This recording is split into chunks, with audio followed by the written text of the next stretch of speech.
Hilton Head Island's Emergency Management Coordinator Tom Dunn has gotten a little bit of sleep over the weekend, got a lot to catch up on this week, but he's been kind enough to drop by and kind of report in on his adventures in dealing with Hurricane Florence. First of all, how are you doing? Very good, thank you. Yeah. Take us through the week a little bit, because this was not at all like Matthew or Irma or anything else.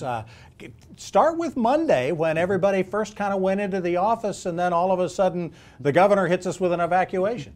Sure. The week for us, just like everybody else, was probably like a little bit like riding a roller coaster, a whole lot of ups and downs.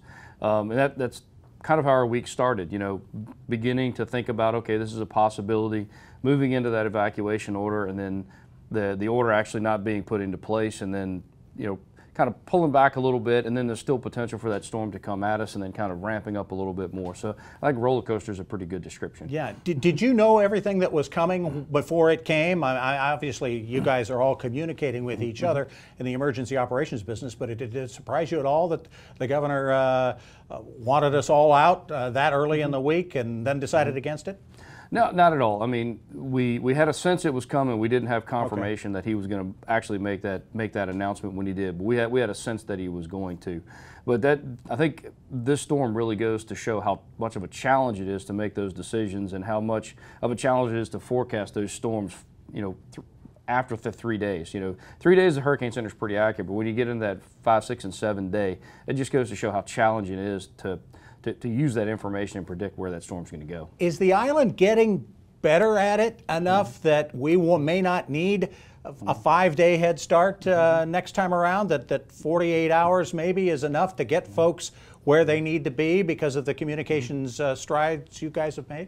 No, the timing will probably stay pretty similar. Okay. A lot of science goes into that based on the actual roadways, how people normally react to a hurricane. So there's a lot of science and studies that go into making the decision on when that decision needs to be made to allow ample time for everybody to get off. And then there's still some time in there for us to be able to, if we need to evacuate our public safety assets. So that's a lot of the reason that some of these things come as early as they do. Okay.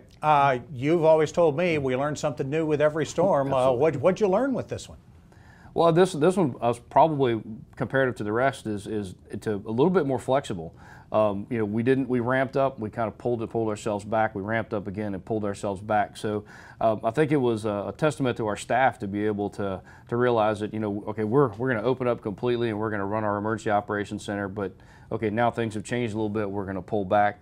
Okay, they've changed again, we're going to ramp up. So I think flexibility in this instance was a big lesson learned, and a success to a degree. Yeah, it felt like communication was smoother, that those lessons learned from the last time worked pretty well this time? Absolutely. We feel pretty good about our messaging and how we received information, pushed information. So we felt pretty good about that, and we think that was a success learned from Matthew and Irma.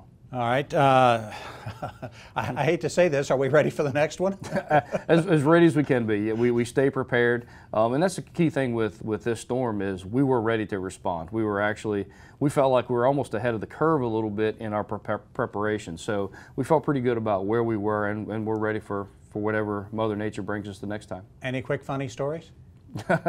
Not a whole lot on this one. We were more focused on this one. We didn't have a lot of downtime to be able to have a whole lot of fun. But you know, with that said, comedy is a good relief in those situations. So we do have a little fun while we're there. All right. Well, again, thank you so much for all you do and all of your crew does. And it's nice that the island is sending services out to help other folks than having to ask for them to come in here. And, absolutely.